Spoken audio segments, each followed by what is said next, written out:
दौलतमंद ने कहा कि मेरी जान तू खा पी खूब चैन कर ऐश कर। उसने कहा मेरे मकान छोटे बड़े बनाऊंगा। और जब उसने बड़े मकान बनाए उनमें मालो दौलत जमा कर ली, यीशु ने कहा, और अपनी जान से कहा मेरी जान खा पी चैन कर ऐश कर, खूब मौज मस्ती कर। तो बाइबल कहती है यीशु मसीह ने कहा उसी रात उससे कहा क्या क्या नादान, आज ही की रात तेरी जान तुझसे तलब कर ली जाएगी, तुझसे ले ली जाएगी। अब ये तेरे बड़े मकान, तेरी बड़ी वो पैदावार जो तूने अपनी जान के लिए जमा की, हेर फरेब करके, नाफरमानी करके, वो किसके काम? हालेलुया। इसीलिए यीशु मसीह ने कहा तुम दौलतमंद बनो, प्लस हो, लेकिन अपनी दौलत आसमान पर जमा करो। एक अमीर बंदा मरा और कहने लगा कि मुझे भेज एक बार फिर कि मैं जाके अपने लोगों को थोड़ी मदद दे आवा कि पहले काम छड्डो, वरना इधर मैं तरस रहा हूं एक पानी की बूंद के लिए कि मेरी जुबान पर कोई लगा दे और मेरी ये चलन खत्म हो जाए। लेकिन क्या कहा उस तमसील के मुताबिक बाप अब्राहम ने, उनके पास अंबिया हैं, उनके पास शरीयत है, वो उसे सुने और माने, तेरा इतना जाना जरूरी नहीं। कहता नहीं अगर कोई मुर्दों में से जी उठ कर जाएगा तो उसकी जरूर सुनेगी। तो ये यीशु मसीह मुर्दे जो नहीं जी उठा तो सुनो ना उसकी। Hallelujah hallelujah.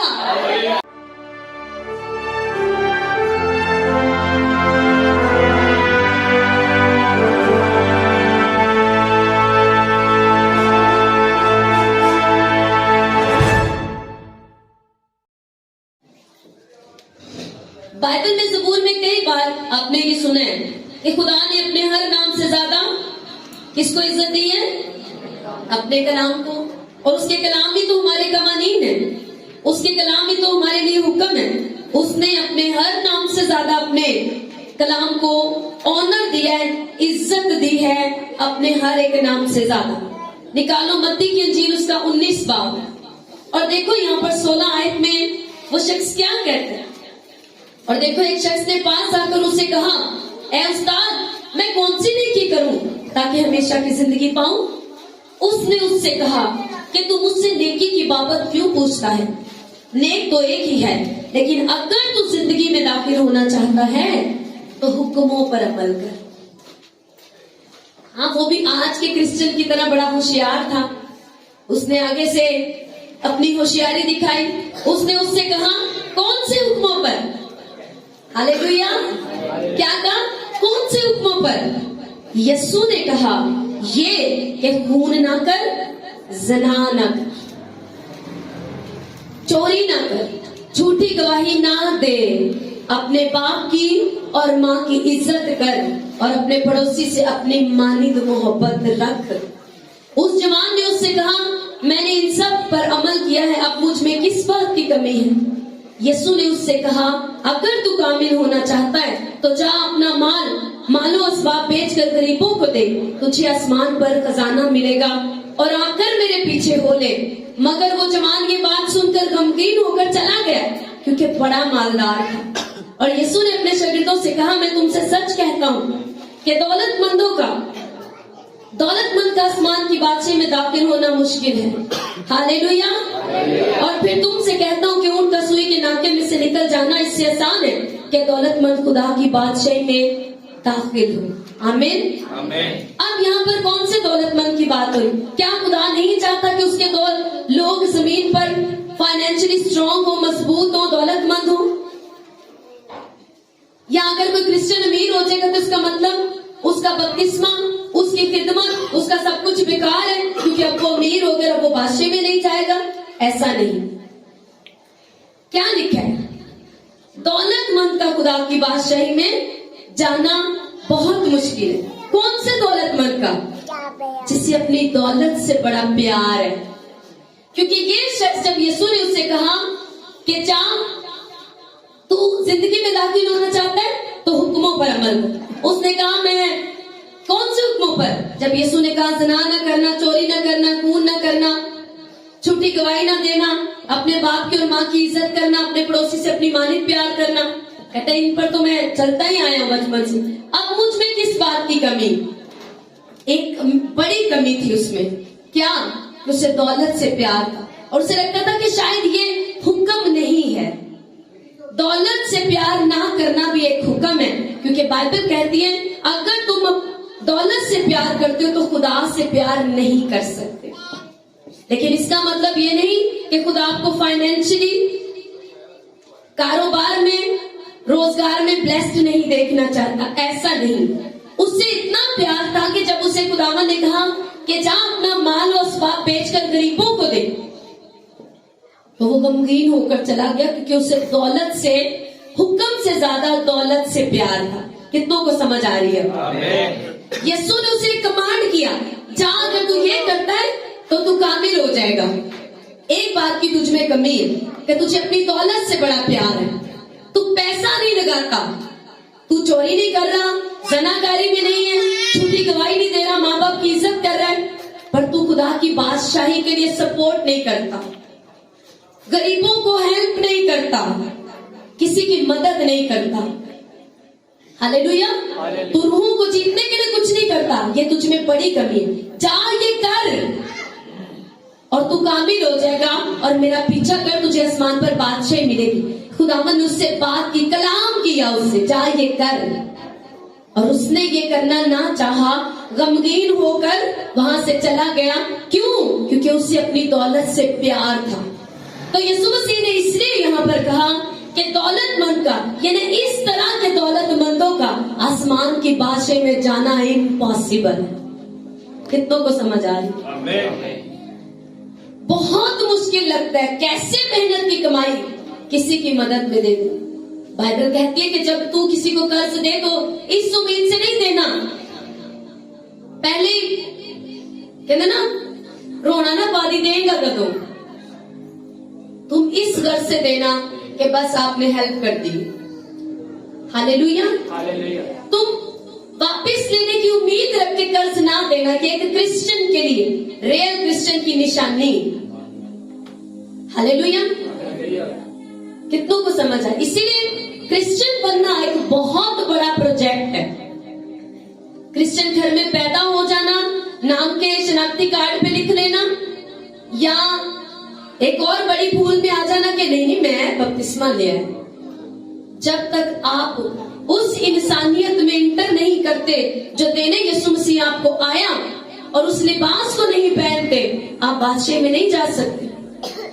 यीशु मसीह ने कहा, एक आदमी ने बड़ी ज़ियाफत की और उसने कहा, बहुत इंतजार किया, उसके बड़े बड़े बैल ज़िबा हो चुके, तो उसने अपने नौकरों को बुलाया। उसने कहा, जिनको मैंने बुलाया था वो तो आए नहीं, तो तुम क्या करो, मेरे बड़े बड़े बैल ज़िबा हो चुके हैं, मैंने सारी तैयारी कर ली, तुम जाओ चौकों के ऊपर जाओ, मोड़ों के ऊपर जाओ, और जो तुम्हें मिले, लूला लंगड़ा अमीर गरीब जैसा भी लेके आ जाओ उसे। तो बाइबल कहती है कि वो घर भर गया, सबको इकट्ठा कर लिया गया, और वहां पर एक आदमी, बादशाह ने क्या किया, जैसे उसने देखा कि मेरा घर मेहमानों से भर गया, मेरे नौकरों ने अच्छा काम किया और मेरे घर को भर दिया मेहमानों से, तो बादशाह मेहमानों को देखने के लिए आया, और उसने देखा कि उनमें से एक आदमी ने शादी का लिबास नहीं पहना। तो उसने उससे कहा कि तू बिना शादी के लिबास के इस ज़ियाफत में कैसे दाखिल हो गया, और वो खामोश रहा। बाइबल कहती है, तो उसने अपने नौकरों से कहा, इसको पकड़ो और इसे ले जाओ और उस आग में, जहन्नम में डाल दो, जहां रोना और दांतों का पीस है, जहां की आग कभी नहीं बुझती। अब सवाल ये पैदा होता है, उसको गली के कोने से पकड़ा गया, पता नहीं उसने कितने सालों से कोई नया सूट नहीं सिलवाया, वो कितना गरीब है, या इस वक्त उसकी हालत है ही नहीं थी नए कपड़ों की, वो क्या करता, उसको कोई टाइम थोड़ी दिया गया था कि 2 महीने बाद आना, उसको तो अचानक बस पकड़ के ले आए। अब वो कैसे जिम्मेदार है कि मेरे पास शादी का लिबास नहीं? ऐसे ही ना, उसकी तो गलती नहीं, क्योंकि उसको लिबास सिलाने का मौका थोड़ी दिया गया, उसको तो बस आजा आजा बस लेके आ गए उसको। क्यों? उसको उस ज़ियाफत में बिना शादी के लिबास होने की सजा मिली कि उसको आग में डाल दिया गया, और बाकी सब ने पहन रखे थे, क्योंकि जैसे उसको बुलाया गया था इमरजेंसी में, और इकट्ठा किया गया था, उसके बाकी जितने उसके साथ लोग थे उनको भी ऐसे इकट्ठा किया गया। लेकिन हुआ क्या, जब वो सब लोग बुलाए गए, इससे पहले कि वो ज़ियाफत में शरीक होते, उसके नौकरों ने बादशाह के महल में से उन सब को पहनने के लिए लिबास दी और सबने उनको पहन लिया सिवाय उस एक के। वो घमंडी रहा और उसने मना किया उस लिबास को पहनने से जो बादशाह के नौकरों ने उसको पहनने के लिए दिया। कितनों को समझ आ रही है? बादशाह इस बात पर गुस्सा हुआ कि जब तुझे वो लिबास दिया गया तो तू बिना उस बादशाही के, शादी के लिबास के बिना कैसे अंदर आ गया? इसे पकड़ो और डाल दो वहां जहां इसकी तरह के घमंडी, इसकी तरह के हुक्म को ना मानने वाले जहां पर ऐसे वहां डाल दो। अब वो बादशाह कौन है? वो बादशाह आसमानी बाप है। ये यीशु मसीह लगा लो, यीशु मसीह है वो बादशाह। और उसके नौकर कौन है? हम, वो लोग जो उसकी खिदमत करते और बुलाए हुओं को बुलाते, आओ जमा हो जाओ, तौबा करो, अपने आप को खुदावन की बादशाही के लिए पेश करो, पाकीज़गी के लिबास को पहनो, क्योंकि बिना पाकीज़गी के लिबास के तुम उस बादशाही में नहीं जा पाओ। अब बाइबल कहती मैं, आप, हम इस लायक नहीं थे कि हम अपने आप को आसमान की बादशाही में, जो खुदा बाप ने अपने बेटे यीशु की ज़ियाफत की है, जो सेलिब्रेशन तैयार की है, मैं और आप इस लायक नहीं थे कि हम उस ज़ियाफत में शरीक होने के लिए अपने किरदार को और अपने आप को खुद पाक कर सकते। हालेलुया। तो बादशाह ने, यहोवा खुदा ने खुद ही इंतजाम किए। यीशु के लहू से हमारे गुनाह धोए, हमारी जिंदगियों को पाक साफ किया, हमारी नेचर को बदला, हमें अपने पास बुलाया ताकि हम उसके बेटे यीशु की बादशाही में, उसकी सेलिब्रेशन, उसकी ज़ियाफत में इंटर कर सके। ये फजल हुआ उन सब पर। हालेलुया। कितनों को समझ आ रही है? लेकिन अब जो घमंडी है या जो नाफरमान है और जो हुक्मों पर चलना नहीं चाहता, जो उस लिबास को पहनना नहीं चाहता, उसे इसी तरह से फेंक दिया जाएगा। क्योंकि बाइबल मुकद्दस कहती है यीशु मसीह कोई नाम नहीं है। आप देखो यीशु मसीह का नाम जो अब्रानी में जब रखा गया तो वो यशुआ है, जीसस क्राइस्ट इंग्लिश में, उर्दू में, हिंदी में हम यीशु यशु बोलते हैं ना, अलग अलग है, लेकिन सभी नामों में बदरूहें निकलती हैं। आप जीसस क्राइस्ट बोलो, आप यीशु के नाम में बोलो, क्योंकि यीशु एक किरदार का नाम है। हालेलुया। यीशु मसीह किरदार है जिसे बाइबल कहती है पहन लो। और यीशु मसीह को क्या करो? पहन लो, बाइबल में लिखा है। तो क्या यीशु मसीह को लिबास है, कोई कपड़े जो यीशु को पहन लो? यीशु मसीह के किरदार को पहनो। ज़बूर 91 पढ़ते हो ना बहुत ज्यादा, क्या लिखे उसकी 15-16 आयत में?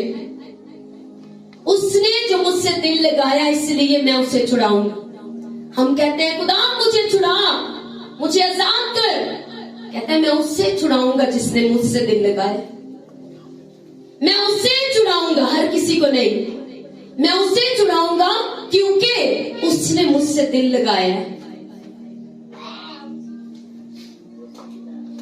मैं उसे सरफराज करूंगा क्योंकि उसने मेरा नाम पहचाना है। किसको सक्सेस नहीं चाहिए? आज हर शख्स, हर टीनेज, नौजवान, मैरिड पर्सन, हर एक शख्स कामयाबी को देखना चाहता है, सरफराजी को देखना चाहता है, लेकिन देख नहीं पाता। क्योंकि यीशु मसीह के कलाम में लिखा है उसने जो मेरा नाम पहचाना, यानी उसने जो मेरा किरदार पहचान लिया, मैं उसे सरफराज करूंगा। मुझे होना चाहते हो? सरफराज होना चाहते हो? उसके नाम को पहचानो, उसके नाम को पहन लो उसके किरदार को पहन लो, क्योंकि अगर तुम उसके किरदार को नहीं पहनोगे, उसे नहीं अपनाओगे, तो तुम क्रिश्चियन घरों में पैदा तो होंगे, किसी न किसी चर्च में, किसी बड़ी गैदरिंग में, बड़े क्रूसेड में तुम्हें इकट्ठा तो कर लिया गया, तुम मुनादी हुई और तुम्हें बपतिस्मा को दे दिया गया। लेकिन जब वहां पर टाइम आएगा और बादशाह मेहमानों को देखने आएगा, और जब वो तुम्हारे ऊपर उस लिबास को यानी यीशु को नहीं देखेगा। और एक और बात याद रखो, खुदा अपने कलाम से, अपने कलमे से यानी अपने यीशु से प्यार करता है। आप यीशु में रहेंगे, बाप आपको फेवरेट जानेगा। आप यीशु में नहीं, बाप का आपसे कोई ताल्लुक नहीं। क्या लिखा है यूहन्ना की इंजील में? इब्तिदा में कलाम था, कलाम खुदा के साथ और कलाम खुदा था, और वो कलाम, वो कलमा यीशु है। आप यीशु मसीह के को मानेंगे, यीशु में रहेंगे, आप खुदा के नजदीक रहेंगे। यीशु, आप आसमान पर आपकी कोई पहचान नहीं है। आप मान लो किसी बड़े इदारे में जाते हो और वहां पर आपका कोई बड़ा खास जानने वाला हो, और बड़ी महफिल हो, बड़ा महल हो, बड़े बड़े लोग हो वहां पर, और वहां पर एक बंदा आपको बड़ा करीबी जानता हो, आपकी जान पहचान हो, और आपको वहां जाना हो, तो आप उसका नाम लेंगे। ऐसे है ना कि मैं फलां को जानता हूं, जो यहाँ का बॉस है, जो यहाँ का हेड है, मैं उसे जानता हूं, मेरी उससे बड़ी वाकफियत है, वो मुझे जानता है। उसकी वजह से उसके नौकर आपको क्या देंगे? ऑनर देंगे, आपकी रिस्पेक्ट करेंगे, आपको अंदर ले जाएंगे। आसमान पर आपकी कोई पहचान नहीं है, कोई आपको वहां नहीं जानता। यीशु मसीह आपका आइडेंटिटी कार्ड है, यीशु मसीह आपके लिए रास्ता, एक दरवाजा, एक चाबी है हेवन तक जाने की। अगर यीशु के साथ आपकी वाकफियत होगी, आप बाप को कह सकोगे मैं यीशु से मेरा प्यार है, यीशु को मैं जानता हूँ, मैंने यीशु मसीह के लिए काम किया है। इसी बात पर आपके आसमान के ऊपर आपकी वैल्यू होगी।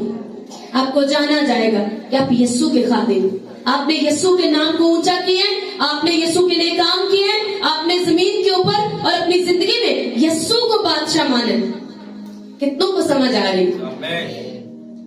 और यीशु मसीह से दोस्ती को पैदा करो, दोस्ती बनाओ, रिश्ता बनाओ, क्योंकि बिना यीशु के यानी बिना कलाम से आपकी अगर वाकफियत नहीं, खुदा के कलाम के साथ आपका कोई रिश्ता नहीं, यीशु मसीह के साथ आपका कोई ताल्लुक नहीं, तो फिर हमेशा की आग में चलने के लिए तैयार हो जाओ, जो कि खुदा ने आपके लिए हरगिज़ नहीं बनाई। ना ही वो ये चाहता है कि वहां कोई भी इंसान जाए, क्योंकि बाइबल कहती है वो उसने इब्लीस के लिए और उसके तरह के नाफरमान फरिश्तों के लिए बनाई। लेकिन इंसान ने खुद शैतान की बातों को माना और अपने आप को जहन्नम का वारिस बना ली। खुदा ने ये प्लानिंग उसके लिए, खुदा ने उसके लिए बागी अदन बनाया, नरक जहन्नम नहीं बनाया। और इंसान वहां ना जाए इसलिए उसने अपने कलमे को मुजस्सम कर दिया। Hallelujah, hallelujah, hallelujah. एक झटका लगता है, सिर्फ न्यूज मिलती है फलाना बंदा कल था आज नहीं है। एक दौलतमंद ने कहा कि मेरी जान तू खा पी खूब चैन कर ऐश कर। उसने कहा मेरे मकान छोटे बड़े बनाऊंगा, और जब उसने बड़े मकान बनाए उनमें मालो दौलत जमा कर ली यीशु ने कहा, और अपनी जान से कहा मेरी जान खा पी चैन कर ऐश कर, खूब मौज मस्ती कर। तो बाइबल कहती है यीशु मसीह ने कहा, उसी रात उससे कहा गया कि ऐ नादान, आज ही की रात तेरी जान तुझसे तलब कर ली जाएगी, तुझसे ले ली जाएगी। अब ये तेरे बड़े मकान, तेरी बड़ी वो पैदावार जो तूने अपनी जान के लिए जमा की, हेर फरेब करके, नाफरमानी करके, वो किसके काम? हालेलुया। इसीलिए यीशु मसीह ने कहा तुम दौलतमंद बनो, ब्लेस हो, लेकिन अपनी दौलत आसमान पर जमा करो। हालेलुया।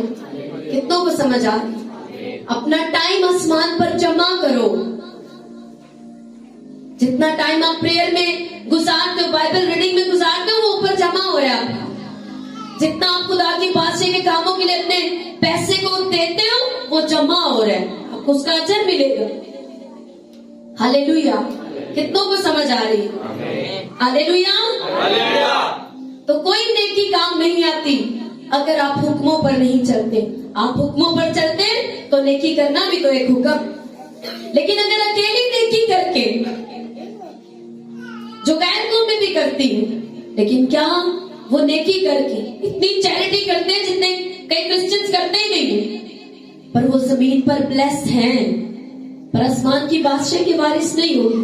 क्योंकि यीशु मसीह ने साफ कहा, कोई मेरे बिना बाप तक यानी कि आसमान की बादशाह तक नहीं जा सकता।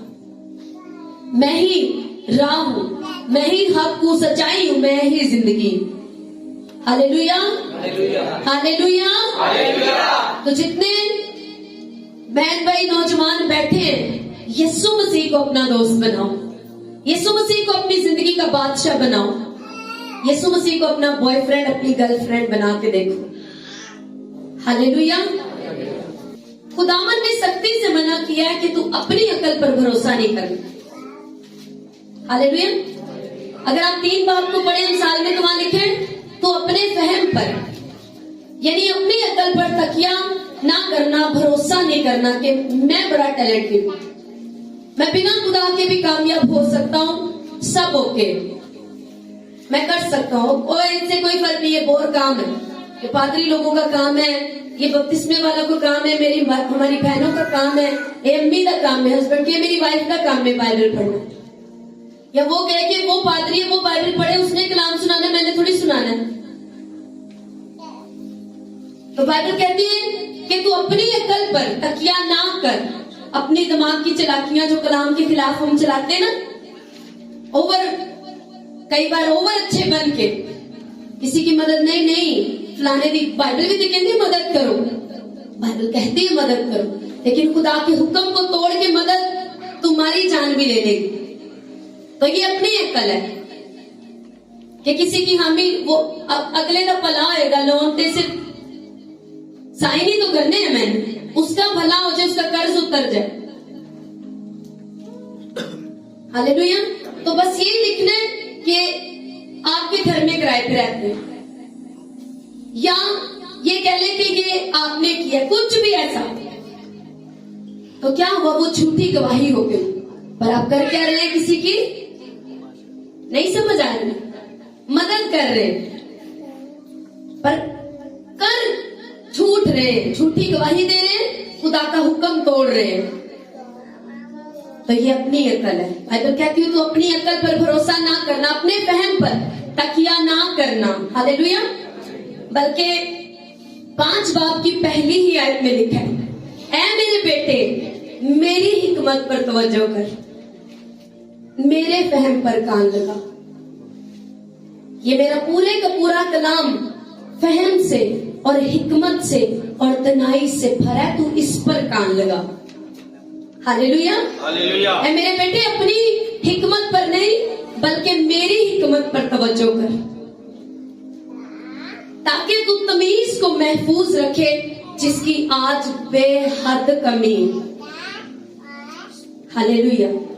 आज की यूथ में बेहद कमी, और अगर तमीज नहीं है, आप दुनिया की मिस वर्ल्ड है, मोस्ट ब्यूटीफुल औरत है, पर तमीज नहीं, तो बाइबल कहती है तुम्हारी वो खूबसूरती बिल्कुल ऐसे है जैसे सुअर की नाक में सोने की नथ डाल दी।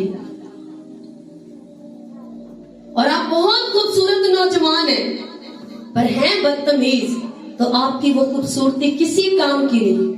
Hallelujah, hallelujah. वो भी उसी की तरह की एग्जाम्पल है, सूरने की नाक में नथ।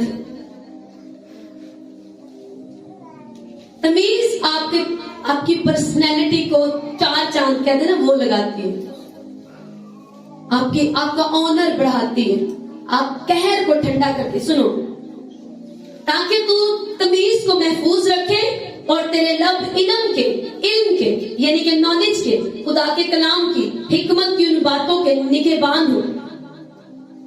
आगे सुनो, क्योंकि बेगाना औरत के होंठों से शहद टपकता है और उसका मुंह तेल से ज्यादा चिकना है, पर उसका अंजाम नाग दोने की मानिंद तल्ख और दो धारी तलवार की मानिंद तेज।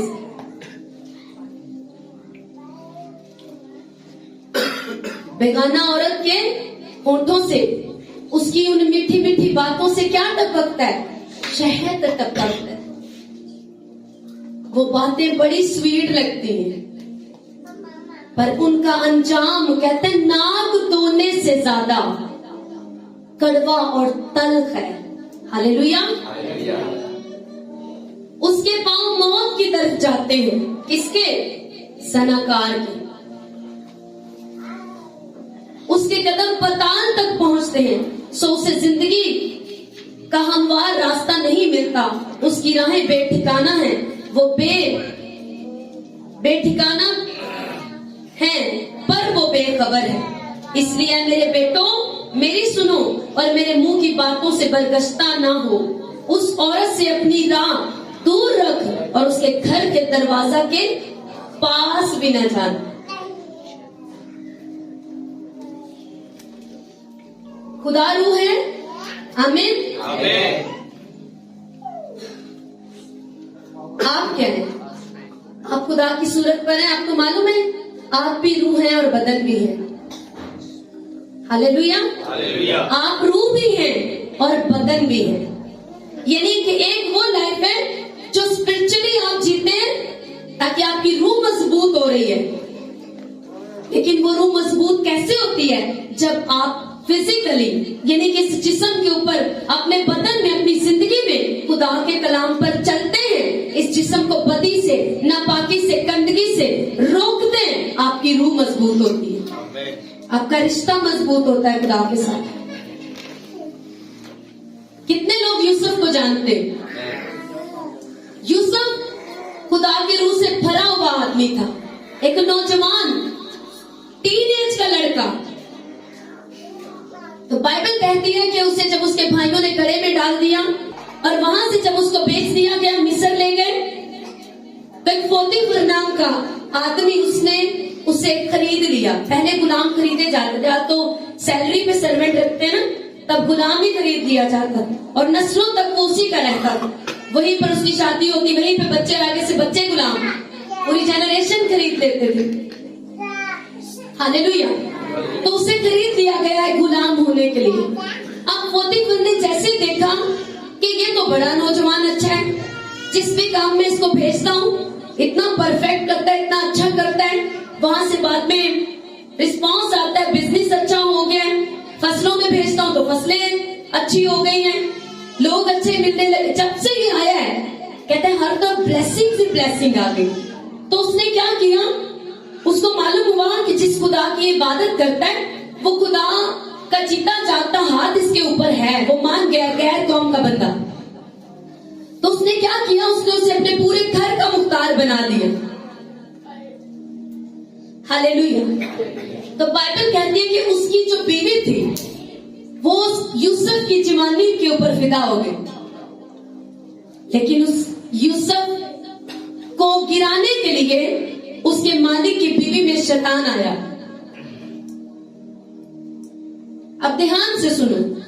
यूसुफ ने, क्योंकि वो लगातार उसको काउंसलिंग देने के लिए और उसको अपना प्लान समझाने के लिए लगातार उसको तंग करती थी।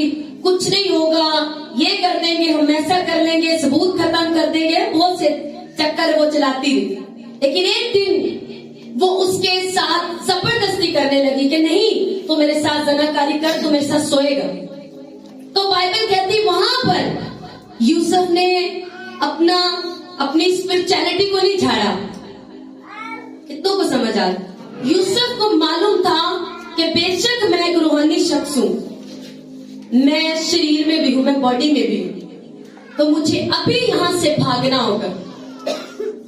क्योंकि अगर मैं यहां से ना भागा तो मुमकिन है कि मैं इस पाप का शिकार हो जाऊं। बाइबल कहती है वो वहां से भागा बिना कोई उसको दलील दिए, बिना कोई काउंसलिंग किए कि चलो मैं थोड़े दिन इसके साथ कलाम की बातें करता हूं, शायद इसका माइंड चेंज हो जाए। कोई ऐसा उसने वहां पर स्क्रिप्ट सेट नहीं किया। हालेलुया। उसे मालूम था कि अगर मैंने ये काम किया खुदा मुझसे अलग हो जाएगा, सदा गुलाम बना रहूंगा। हालेलुया। अब मैं गरीब हूं तो गरीब ही रह जाऊंगा, छोटे खानदान का हूं, इसी में रह जाऊंगा, इसी छोटी और गरीबी में लिमिटेड जिंदगी में मर जाऊंगा, कुछ नहीं हल होगा अगर खुदा हट गया तो। और खुदा पापी जिंदगी के साथ नहीं रहता, चाहे उसका ओहदा कितना मर्जी बड़ा ऊंचा लगा दो, वो निगाहें गंदी है, वो जिंदगी नापाक है, खुदा कभी उसके साथ नहीं, वो कोई भी क्यों। हालेलुया। बाइबल कहती है कि यूसुफ वहां से भागा, हालांकि उसका कपड़ा जो उसने अपने कंधे पर रखा उस औरत ने खींच लिया, लेकिन वो भी लेने के चक्कर में वो वहां उसने टाइम नहीं वेस्ट किया, वो जनाकारी से, पाप से, बदी से भागा। और बाइबल कहते उसे जेल तो हो गई, लेकिन खुदा उसे हाकिम तक लेके गया। हालेलुया। उसी मुल्क का हाकिम बनाया, क्योंकि उसने पाप को दावत नहीं दी, जनाकारी को, अपनी मजबूरी के आगे गोटे नहीं टेक देते। यानो समझानी हूं, देख ले फिर तू संभाल ले, मेरे मालक नू तू हैंडल करना है। या बाद में वो इमोशनल नहीं होया, फिर मैं बहक गया और फिर मेरे साथ ऐसे हुआ तो फिर वैसे हुआ। बाइबल कहती वो भागा, उसे मालूम था कि मैं शरीर में भी हूं, मैं स्पिरिचुअल हूं, पर मैं बॉडी में भी हूं, तो मुझे अपनी बॉडी को जो कि खुदा का मकदस है इसे पाक रखने के लिए मुझे यहाँ से भागना हो। हालेलुया। क्या लिखा है, उस औरत से अपनी राह दूर रख और उसके घर के दरवाजा के पास भी ना जाना, जा के रिस्पॉन्स ना दिखाना कि मैं इधर ही, उसके पास भी ना जा। जनाकारी शैतान का सबसे फेवरेट काम है, क्योंकि बाइबल कहती है बाकी सारे काम जो इंसान करता है वो जिस्म से बाहर है। आपने ये फूल चुरा लिया, ये आपके जिस्म से बाहर है, कि आपने ये चोरी कर ली, पैसा इधर का उधर, ये सब काम जिस्म से बाहर है। लेकिन जनाकार बाइबल कहती है अपने जिस्म का भी कसूरवार है। हालेलुया। हालेलुया। हालेलुया। आगे देखो, देखिए क्या ऐसा मुमकिन है कि कोई अपने इसी 6 बाप की 20 आयत देखो, ऐ मेरे बेटे अपने बाप के फरमान को बचा ला और अपनी माँ की तालीम को ना छोड़, उनको अपने दिल पर बांधे रख और अपने गले का तौक बना ले। ये चलते वक्त तेरी रहबरी और सोते वक्त तेरी निगहबानी और जागते वक्त उससे बातें करेगी, क्योंकि फरमान चिराग है और तालीम नूर और तरबियत की मलामत है आग की राह, ताकि तुझको बुरी औरत से बचाए, यानी बेगाना औरत की जुबान की चापलूसी से। तो अपने दिल में उसके हुस्न पर आशिक ना हो और वो तुझको अपनी पलकों से शिकार ना करे। देखो बाइबल कितनी गहरी बातें सिखाती है। हालेलुया। क्योंकि अच्छे नाल के सबब से आदमी टुकड़े का मोहताज हो जाता है, और जानिया यानी कि जना करने वाली औरतें हो या जनाकारी करने वाले मर्द हो, लेकिन और जानिया कीमती जान का शिकार करती। क्या मुमकिन है कि आदमी अपने सीने में आग रखे और उसके कपड़े न जले? बताओ क्या मुमकिन है? अभी मैं बोलूं भाई को जा जरा अंगीठी में आग ला के ना हर एक के सीने पे जरा रखना, तो क्या आपके मुमकिन है कि आपके कपड़े ना जले, आपका सीना ना जले? तो बाइबल कहती है ऐसे ही तुम्हारी जनाकारी ताहे बेसमेंट में पताल के अंदर क्यों नहीं, वो तुम्हारी जिंदगी में नाक धोने का रिजल्ट लेके आएगी ही आएगी, अगर तुमने तौबा न की। हालेलुया। ये जो बीच में अगर है ना, ये स्टोरी चेंज कर देते। अब जब आप तौबा कर लेते तो यीशु का लहू आपको उस अंजाम से पाक कर देता है, साफ कर देता है। हालेलुया। इतना कीमती है यीशु का लहू और इतना फायदे का सौदा है यीशु को जिंदगी देना। चलो जो हो गया उसका क्या करे, जो कर लिया खत्म। अब यीशु मसीह को जिंदगी दो, तुम्हें उसके लहू की जरूरत है, तुम्हें उसके नाम की जरूरत है कि छुप जाओ उसके नाम में, ताकि बाप तुम पर तरस कर दे। कवर कर लो उसके लहू में धुलवा लो पाप उसके लहू से। यही पर टाइम है, ऊपर माफी का कोई चांस नहीं। एक अमीर बंदा मरा और कहने लगा कि मुझे भेज एक बार फिर कि मैं जाके अपने लोगों को थोड़ी मत दे आवा कि पहले काम छटो, वरना इधर मैं तरस रहा हूं एक पानी की बूंद के लिए कि मेरी जुबान पर कोई लगा दे और मेरी ये चलन खत्म हो जाए। लेकिन क्या कहा उस तमसील के मुताबिक बाप अब्राहम ने, उनके पास अंबिया हैं, उनके पास शरीयत है, वो उसे सुने और माने। तेरा इतना जाना जरूरी नहीं। कहता नहीं, अगर कोई मुर्दों में से जी उठ कर जाएगा तो उसकी जरूर सुनेगी। तो ये यीशु मसीह मुर्दे जो नहीं जी उठा तो सुनो ना उसकी। Hallelujah, hallelujah. उसने मुर्दों में से जी उठकर मुनादी कर दी, अब मानो और ईमान लाओ। Hallelujah, hallelujah. क्या मुमकिन है कि आदमी अपने सीना में आग रखे और उसके कपड़े न झुलसे, या कोई अंगारों पर चले और उसके पांव न झुलसे? बताओ। हालेलुया। वो भी ऐसा ही है जो अपने पड़ोसी की बीवी के पास जाता है, जो कोई उसे छुए बेसजा न रहेगा। हालेलुया, कितनों को समझ आ रही है? अगर तू जिंदगी में दाखिल होना चाहता है तो क्या कर, क्या कर? निकालो फिर से मत्ती 19 बाब, सब मिल के पढ़ेंगे जिनके पास बाइबल है। मत्ती 19 बाब फिर पढ़ो 16। और देखो, एक शख्स ने पास आकर उससे कहा, ऐ उस्ताद, मैं कौन सी नेकी करूं ताकि हमेशा की जिंदगी पाऊं? उसने उससे कहा कि तू मुझसे नेकी की बाबत क्यों पूछता है? नेक तो एक ही है, लेकिन अगर तू, यहां से सब पढ़ो, लेकिन अगर तू जिंदगी में दाखिल होना चाहता है तो हुक्मों पर अमल कर। उसने उससे कहा, कौन से हुक्मों पर? यीशु ने कहा, ये के खून न कर, ज़ना न कर। इसके पीछे की स्टोरी कहाँ मिली? क्यों ना ज़ना कर? क्योंकि ये तुझे नाक धोने से कड़वा कर देगा। और उसी मिसाल में लिखा है कि ज़नाकार की शर्मिंदगी उसके मरने तक, उसकी जिल्लत कभी खत्म नहीं होती। हालेलुया। चोरी ना कर, झूठी गवाही ना दे, अपने बाप की और माँ की इज्जत कर, अपने पड़ोसी से अपनी मानिद मोहब्बत रख। हालेलुया। क्योंकि जब आप अपने पड़ोसी से, हर दूसरा शख्स आपका पड़ोसी, जब आप उससे मोहब्बत रखेंगे तो वो आपका पड़ोसी है। आपको मालूम होगा 10 हुक्मों में एक हुक्म है कि तो अपने पड़ोसी की बीवी का लालच नहीं करना, तो अपने पड़ोसी के घर की किसी चीज का लालच नहीं करना, तो उसी पड़ोसी का आप खून भी नहीं करेंगे, उसी के घर में जनाकारी नहीं करेंगे, उसी की बीवी का लालच नहीं करेंगे, उसके खिलाफ झूठी गवाही नहीं देंगे, वो पड़ोसी के खिलाफ आप कुछ भी गलत नहीं करेंगे। हालेलुया। तो क्यों नहीं आप गलत करें? क्योंकि आप उसे अपनी मानित प्यार कर रहे हैं। हालेलुया। कितनों को समझ आ रही? आमीन। तो उस बादशाही में जाने के लिए उस बड़ी ज़ियाफत की तैयारी हो चुकी है। खुदावंद का जो फजल हुआ है उसे बेकार ना जानो। खुदा के बेटे यीशु मसीह को, उसके किरदार को, उस पाकीज़गी को अपनी जिंदगी का हिस्सा बनाओ। उसे अपनी आंखों में, कानों में, मुंह में, जुबान में। एक क्रिश्चियन की पाकीज़गी का आगाज कहां से होता है? उसकी जुबान से, उसके कानों से, उसकी आंखों से।